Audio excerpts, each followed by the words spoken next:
সীমান্তে বেসামরিক মানুষ হত্যা দ্বিপাক্ষিক সম্পর্ক ভালো করার পথে অন্তরায় বলে মন্তব্য করেছেন পররাষ্ট্র উপদেষ্টা।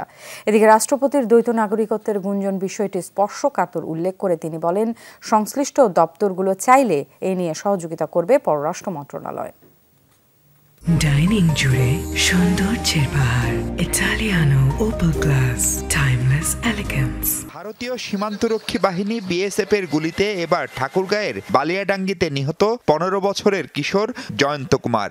এর ঠিক এক সপ্তাহ আগে মৌলভীবাজারে প্রাণ হারাতে হয়েছে 13 বছরের শিশু স্বর্ণা দাসকেও।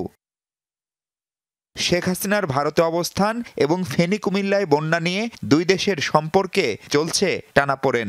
এর মধ্যে বিএসএফ এর গুলিতে 2 কিশোর নিহতের ঘটনাকে ভালোভাবে নেয়নি বাংলাদেশের মানুষ। ব্যক্তিগতভাবে বিশ্বাস করি যে এই মুহূর্তে পররাষ্ট্র উপদেষ্টার কাছে প্রশ্ন, ঢাকা দিল্লি সম্পর্ক কোন পথে? যখন সোনালী সম্পর্ক বলা হচ্ছিল তখনও তো একই ঘটনা ঘটেছে, কাজেই আলাদাভাবে কিছু দেখার সুযোগ নেই। এটা অবশ্যই অগ্রহণযোগ্য একটা বিষয়, সেটা তখনও অগ্রহণযোগ্য ছিল, এখনও অগ্রহণযোগ্য।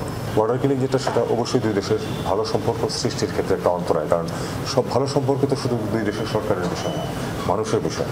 একটি মানুষ যখন বর্ডারে গুলি খেয়ে মারা যায়, সারা দেশের মানুষের মধ্যে এটা রিপারকাশন হয় এবং সেটা একটা নেগেটিভ রিপারকাশন, যেটা আমরা চাই না। আমরা অবশ্যই শক্তভাবে প্রতিবাদ জানাবো। এদিকে সামাজিক যোগাযোগ মাধ্যমে রাষ্ট্রপতি মোহাম্মদ শাহাবুদ্দিনের দ্বৈত নাগরিকত্ব নিয়ে চলছে নানা আলোচনা। পররাষ্ট্র উপদেষ্টা বলছেন, বিষয়টি স্পর্শকাতর। এটা রাষ্ট্রপতির বিষয়, খুবই সেনসিটিভ। এটা যথাযথ কর্তৃপক্ষ এটা দেখুক। ফরেন মিনিস্ট্রি যদি ইনভলভ হয় শেষ পর্যায়ে গিয়ে হবে, তখন দেখা যাবে। কিন্তু এটা নিয়ে আমি আসলে কোনো কথা বলতে চাই না। আপনারা এর মধ্যে আইনগত দিক আছে, রাষ্ট্রপতির নিজের ব্যাপার আছে। এটা আমার মনে হয় এটা নিয়ে অন্তত নাড়াচাড়া করা আমার কাজ না। কিন্তু উনি মালয়েশিয়ার নাগরিক কিনা এটা নিশ্চিত হওয়ার জন্য তো মালয়েশিয়ায় বাংলাদেশের যে দূতাবাস, স্বরাষ্ট্র মন্ত্রণালয় জানতে চাক। আমি স্পেকুলেশনের ভিত্তিতে মালয়েশিয়ান দূতাবাস, আমাদের দূতাবাসকে জিজ্ঞেস করবো না যে উনি দেশের নাগরিক হওয়ার পর বা সেকেন্ড হোম থাকার পর কি রাষ্ট্রপতি হতে পারে? ল অ্যাডভাইজারকে জিজ্ঞেস করেন। এদিকে বছরে 20,000 করে 10 বছরে বাংলাদেশ থেকে 2 লাখ রোহিঙ্গাকে যুক্তরাষ্ট্র নিতে পারে বলে জানিয়েছেন পররাষ্ট্র উপদেষ্টা।